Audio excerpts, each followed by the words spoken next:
Right, video 2, the machinery of the pool room. So this is the pool room, it isn't terribly big. Needs a sweep. There's the pipe for hoovering out. And a few gubbins there, which I'll explain.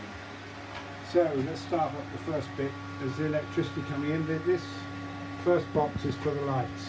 I ought to write up here, lights. And there's an on-off switch. On go the lights, off go the lights. This one here is the main clock to operate the system. So at the moment it goes on at about 11, 10, 11, up here somewhere. Oh, here it is, goes on about 11. Sorry, there's the clock. Goes on about 11 and then comes off at about 5. So you can alter the clock as you wish. So that's the clock. And here is the chlorinator, salt chlorinator. So what this does is it operates some electrolysis on the water flow as it's pumped round. So it's on now, and it's happily whirring away, it's sanitizing the water. And this is the bit on the pipes. I take a step back. That top bit, that space station looking bit, are the panels here that create the electrolysis. So it turns the salt, which I put in the pool in the spring, turns it into natural chlorine, which then goes back into the water, which then is eliminated through UV. Well, that's what I'm told anyway. And then we have this machine, which is the pH, which is the acidity. It should run at 7.2. It'll automatically decide it wants acid.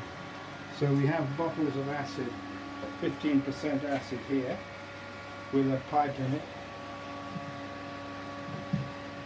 And that goes up through here to here, and then there's these little wheels here. When it needs acid, it turns around and pumps more in, and then it adjusts it. So as long as it's 7.2, it won't do anything.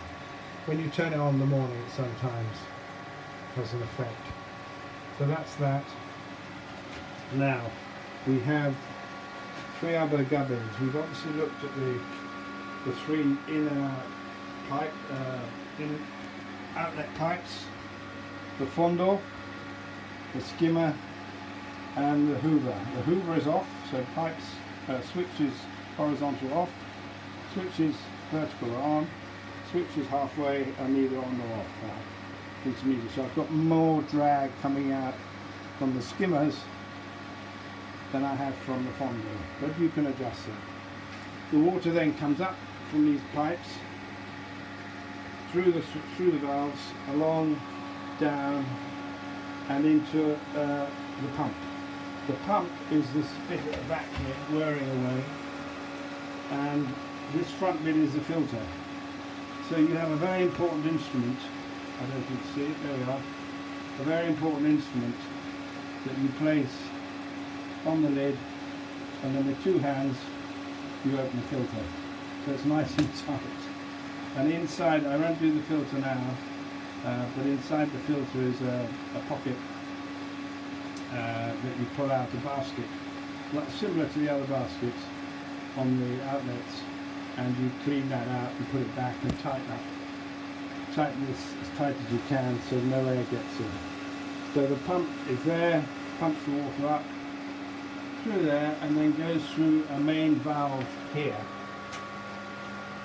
So the principle of the water is it's going to go through this tank, which is glass filings, and this controls which way the water goes. So for example, when I've hoovered, it goes through the filter, and then I then clean the filter by moving this from 12 o'clock through to 6 o'clock. It's all marked up, and then for a minute I run the water out to take out all the dirt from the glass crystals, and then I run another further rinse here on 11 o'clock. So I turn the machine off, move the pump round and run it. But I'll do that as part of a cleaning video. I'll show you the filter and the details. So that's it really. Lights, operation clock, salt chlorinator, pH expert, glass filter, bubble, control panel, pump and valves. That's it for the moment.